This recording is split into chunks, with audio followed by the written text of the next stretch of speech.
নামের এই মেয়েটি তার মাকে না জানিয়ে চুপি চুপি বয়ফ্রেন্ডের সাথে তাদের ছাদে দেখা করতে যায়। তখন সে দেখে তার বয়ফ্রেন্ডের আরো কয়েকটি ছেলে বন্ধু চলে আসে, আর তারা আসা মাত্রই ইওনার সাথে উল্টাপাল্টা কথা বলে। এক পর্যায়ে তারা সবাই মিলে ইওনাকে ভোগ করে। শেষ পর্যন্ত ইওনার সাথে ও সেই ছেলেগুলোর সাথে কি হয় জানতে হলে পুরো ভিডিওটি দেখতে থাকুন। মুভির শুরুতে আমরা ইওনাকে দেখি সে তার মায়ের সাথে গাড়িতে করে স্কুলে যাচ্ছিল। ইওনার মায়ের নাম হচ্ছে লিন, তার ডিভোর্স হয়ে গিয়েছিল। ইওনা আর তার মায়ের মধ্যে যে সম্পর্কটা ছিল সেটা ছিল বন্ধুত্বের মতো। ইওনা প্রত্যেকদিন স্কুল শেষ করে সুইমিং ক্লাসে যায়, আর সেখান থেকে সে যায় গান শিখতে। সে যেখানে গান শিখতো সেখানে জোয়ান নামের একটি ছেলেকে সে পছন্দ করত। একদিন ইওনার মিউজিক শুনে জোহান নিজেই তার প্রেমে পড়ে যায়, আর সে ইওনার সাথে কথা বলতে চায়। কথা বলার এক পর্যায়ে জোহান ইওনাকে কফি খাওয়ার জন্য বলে। এতে ইওনাও খুশি হয় আর রাজি হয়ে যায়। কিন্তু তখনই ইওনার মা সেখানে চলে আসে, আর সে ইওনাকে জিজ্ঞাসা করে ছেলেটাকে। তখন ইওনা বলে সে তার ক্লাসমেট। ইওনার মা ইওনাকে নিয়ে যখন বাসায় ফিরছিল তখন সে দেখতে পায় জোহান কিছু বখাটে ছেলের সাথে আড্ডা দিচ্ছে, কিন্তু তারপরও সে বিষয়টা ইগনোর করে বাসায় ফিরে আসে। এরপর কিছুদিন কেটে যায়। ইওনা জোহানকে মেসেজ করে কথা বলে। কথা বলার এক পর্যায়ে তারা দুজন মিট করার সিদ্ধান্ত নেয়, আর তখন দেখা যায় জোহান আবার অন্য কাউকে মেসেজ করছে। এরপর রাতের বেলা ইওনাও তার মাকে কিছু না বলে জোহানের জন্য চকলেট নিয়ে যায় তাদের ছাদে জোহানের সাথে দেখা করতে। ইওনা যখন জোহানের সাথে কথা বলছিল তখন দেখা যায় জোহানের আরো কয়েকটি ফ্রেন্ড সেখানে চলে আসে, আর তারা আসা মাত্র ইওনার সাথে উল্টাপাল্টা কথা বলতে থাকে।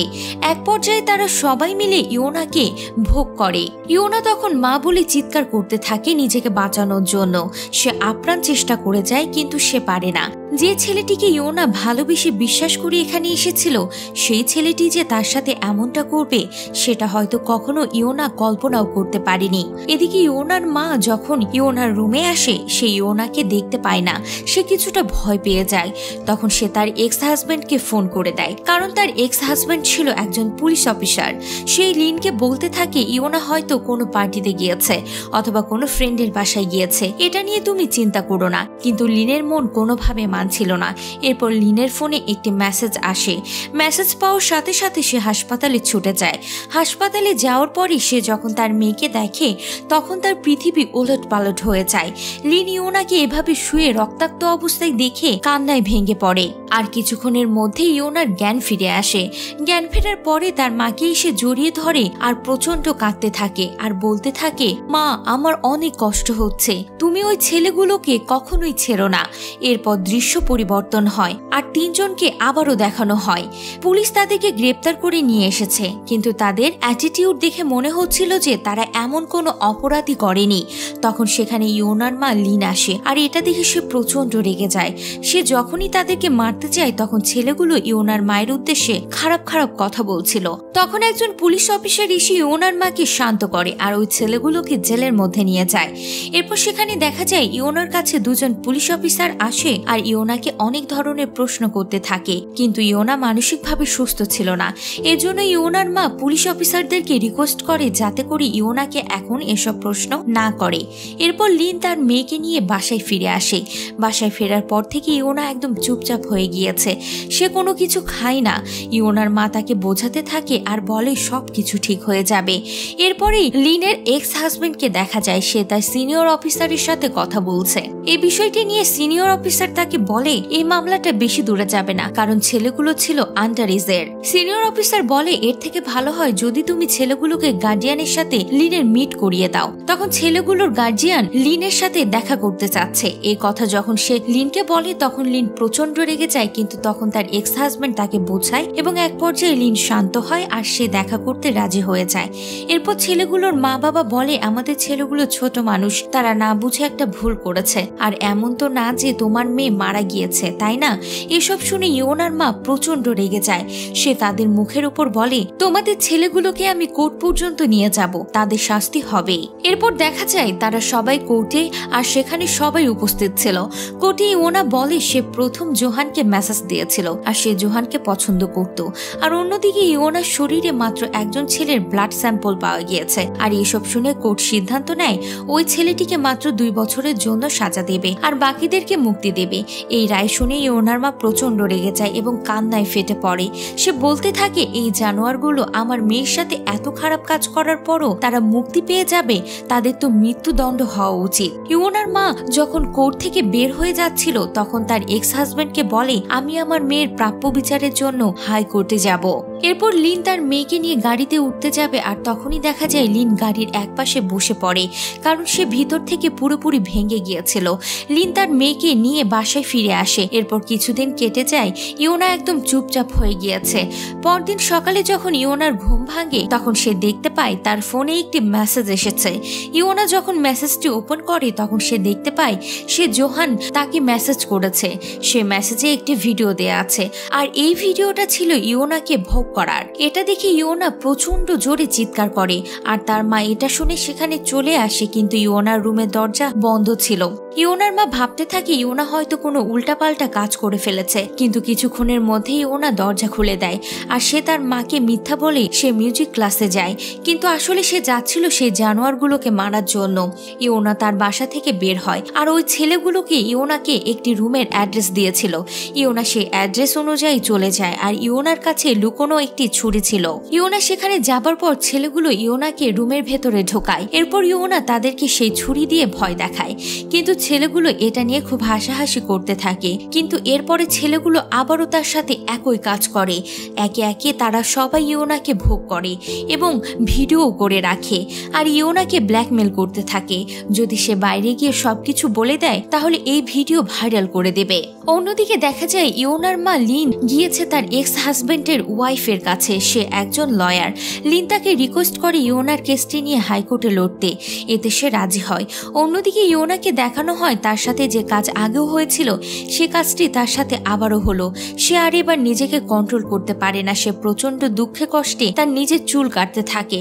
কিছুক্ষণ পর যখন ইওনার মা বাসায় ফিরে আসে তখন সে দেখতে পায় ইওনা চুপচাপ বাথরুমে বসে আছে, কিন্তু সে জানতো না যে আজ তার মেয়ের সাথে আবারও সে একই কাজ হয়েছিল। এরপর লিন কিছু টুকিটাকি কেনার জন্য পাশের একটি সুপার শপে যায় আর এই সুযোগে ইওনা বাসা থেকে বের হয়ে সে একটি কেকের দোকানে যায়। তখন কেকের দোকানদার তাকে জিজ্ঞাসা করে এই কেকের উপরে কি লিখবে। ইওনা বলে কেকের উপরে আমি নিজে লিখতে পারি। এরপর ইওনা কেকের উপরে কিছু একটা লিখে, কিন্তু সেটা আমাদেরকে দেখানো হয় না। এর পরের দৃশ্যে দেখা যায় ইওনার মা বাসায় ফিরে এসেছে এবং বাসায় ফিরে সে ইওনাকে কোথাও দেখতে পায় না। তখন সে ওয়াশরুম থেকে প্রচন্ড পানির শব্দ পায়। সে দৌড়ে ওয়াশরুমে চলে আসে। ওয়াশরুম খুলে সে দেখতে পায় যে তার মেয়ে বাথটাবে শুয়ে আছে আর তার পুরো পানি রক্তে লাল হয়ে আছে, অর্থাৎ ইওনা হাত কেটে আত্মহত্যা করার চেষ্টা করেছে। লিন তার মেয়েকে কোলে নিয়ে সেখান থেকে বেরিয়ে গাড়িতে উঠে আসে। তারা তখন হাসপাতালে যাচ্ছিল। তখন ইওনা খুব ধীরে ধীরে বলতে থাকে ডোন্ট ক্রাই মম। এর মধ্যে তারা হাসপাতালে পৌঁছে যায়। ডক্টর প্রচন্ড চেষ্টা করে ইওনাকে বাঁচানোর জন্য, কিন্তু কিছুক্ষণ পরে একজন ডক্টর এসে ইওনার মাকে বলে ইওনা এই পৃথিবীতে নেই। এটা শোনা মাত্রই লিন সেন্সলেস হয়ে মাটিতে পড়ে যায়। কিছুক্ষণ পর যখন তার সেন্স ফিরে আসে তখন সে তার প্রিয় মেয়েটিকে দেখতে চায়। তার মেয়ের মৃত মুখ দেখে প্রচন্ড কান্নায় ভেঙে পড়ে সে। এরপর দেখা যায় ইওনার শেষ কার্য অনুষ্ঠান শেষ হয়ে গিয়েছে। ইওনার মা বাসায় ফিরে আসে। বাসা ছিল একদম ফাঁকা। কিছুক্ষণ পর ইওনার মা যখন ফ্রিজ খুলে তখন ইওনার মা সেই কেকটি দেখতে পায়। সেই কেকের উপরে লেখা ছিল মম ডোন্ট ক্রাই। ইওনা কেকটি কিনেছিল কারণ আজ তার মায়ের বার্থডে। ইওনা জানতো যে সে তার মায়ের বার্থডে দিন আর বেঁচে থাকবে না, তাই সে তার মৃত্যুর আগে তার মায়ের জন্য কেকটি কিনে রেখেছিল। এটা দেখে ইওনার মা প্রচন্ড কান্নায় ভেঙে পড়ে। এরপর দেখা যায় ইওনার মা ইওনার রুমে গিয়ে তার ফেলে রাখা সকল জিনিসপত্র দেখতে থাকে। এরপর সে ইওনার মোবাইল দেখে। তখন সে দেখতে পায় ওই ছেলেগুলোর মেসেজ আর ইওনাকে পাঠানো সেই ভিডিওগুলো দেখতে পায়। আর তখনই তার আর বুঝতে বাকি থাকে না যে ওই ছেলেগুলো তার মেয়ের সাথে আবারও একই কাজ করেছিল। সে এটা জেনে প্রচন্ড রেগে ক্ষোভে ফেটে পড়ে। তার জীবনের এখন একমাত্র লক্ষ্য হচ্ছে ওই ছেলেগুলোকে মেরে ফেলা আর তার মায়ের মৃত্যুর প্রতিশোধ নেয়া। ইওনার মা ওখান থেকে সরাসরি চলে যায় ওই ছেলেগুলোর মধ্যে থেকে একটি ছেলের কাছে। লিন ছেলেটিকে ভিডিও দেখিয়ে বলে এই ভিডিওটি ডিলিট করে দিতে, কিন্তু ছেলেটা তখন তার সাথে অনেক খারাপ ব্যবহার করতে থাকে। এক পর্যায়ে তাদের মধ্যে মারামারি মারামারি লেগে যায়। মারামারির এক পর্যায়ে পুলিশ সেখানে চলে আসে। তারা লিনকে নিয়ে থানায় যায়। থানায় যাওয়ার পরে লিনের এক্স হাজব্যান্ড লিনকে বলতে থাকে, তুমি নিজে কেন আইন নিজের হাতে তুলে নিচ্ছ, এটা তো পুলিশের কাজ। আর তখনই লিন বলতে থাকে, পুলিশ যদি কিছু করতে পারতো তাহলে আমার মেয়ে আজ বেঁচে থাকতো, আমার মেয়ের বিচার আমি নিজেই করব। আর এটা বলে লিন সেখান থেকে বেরিয়ে যায়। আর সে সরাসরি চলে আসে জোহানের কাছে। সে জোহানের গলায় ছুরি ধরে আর বলে, তোরা কেন আমার মেয়ের সাথে এমন কাজ করেছিস? তখন জোহান বলতে থাকে, আমার কোনো দোষ ছিল না, আমার বন্ধুরাই আমাকে বলেছিল ইওনাকে এখানে নিয়ে আসতে। এরপর জোহান তার অন্য বন্ধুদের অ্যাড্রেস লিনকে দিয়ে দেয়। লিন কাঁদতে থাকে আর জোহানকে বলতে থাকে, ইওনা তো তোমাকে অনেক ভালোবাসতো, তুমি কেন ওর সাথে এমন কাজ করলে? আজ তোমার জন্য ইওনা বেঁচে নেই। এরপর দৃশ্য পরিবর্তন হয় আর দেখা যায় লিন সেই অ্যাড্রেস অনুযায়ী পৌঁছে গিয়েছে আর সেই রুমের ভিতরে প্রবেশ করে, কিন্তু সে কাউকে দেখতে পায় না। আর তখনই তার চোখে পানি চলে আসে, কারণ এই রুমের মধ্যে বসে তার মেয়ের সাথে তারা খারাপ কাজটি করেছিল। কিছুক্ষণের মধ্যে একটি ছেলে সেখানে চলে আসে আর এরপরে লিন এবং সেই ছেলেটির মধ্যে মারামারি শুরু হয়। এক পর্যায়ে ছেলেটি বলে, তুমি এখান থেকে চলে যাও, না হলে তোমার মেয়ের সাথে যা হয়েছিল তা আবার তোমার সাথে করব। আর তখনই হঠাৎ করে লিন একটি ছুরি দিয়ে ছেলেটির গলা কেটে ফেলে আর ছেলেটি সেখানে মারা যায়। আর এভাবেই শেষ হয় তার প্রথম বদলা নেয়া। লিন ছেলেটির ফোন নিয়ে বাইরে চলে আসে আর এরপরে সে চলে যায় আরও একটি ছেলের কাছে। ছেলেটি বাইক নিয়ে পার্কে আসছিল আর তখনই লিন তাকে ধাক্কা দিয়ে ফেলে দেয়। এরপর তার শরীরের ওপর দিয়ে বারবার লিন গাড়িটি চালিয়ে যাচ্ছিল আর এভাবেই লিন ছেলেটিকে মেরে ফেলে। লিনের মেয়ের মৃত্যুর বদলা নিয়ে শেষ হয়ে গিয়েছে, তাই সে যায় তার অফিসের ছাদে আত্মহত্যা করার জন্য, কারণ তার মেয়ে এখন এই পৃথিবীতে নেই আর তার মেয়ে ছিল তার বেঁচে থাকার একমাত্র কারণ। লিন যখন ছাদ থেকে লাফ দেবে তখনই তার এক্স হাজব্যান্ড ফোন করে আর তাকে বলে জোহান সে নিজে ভিডিওগুলো করেছিল। আর এটা শোনা মাত্রই লিন প্রচন্ড রেগে যায়। সে সাথে সাথে জোহানের স্কুলে যায়। লিন জোহানকে মারতে মারতে ছাদে নিয়ে আসে আর পিছু পিছু তার হাজব্যান্ড চলে আসে। লিনের এক্স হাজব্যান্ড বারবার রিকোয়েস্ট করে তার হাত থেকে ছুরি ফেলে দিতে আর সে বলতে থাকে কোর্ট ওর বিচার করবে, কিন্তু লিনের তো হারানোর কিছু ছিল না, তাই সে ছুরি নিয়ে যায় জোহানের দিকে আর তখনই তার হাজব্যান্ড তাকে গুলি করে। এরপর লিন মাটিতে পড়ে যায় আর অন্যদিকে জোহানের অতিরিক্ত রক্তক্ষরণে সেও মারা যায়। অর্থাৎ লিন নিজেও মারা গেল আর মেয়ের বদলা সে নিজেও করে গিয়েছে। আর এভাবে মুভিটি শেষ হয়ে যায়।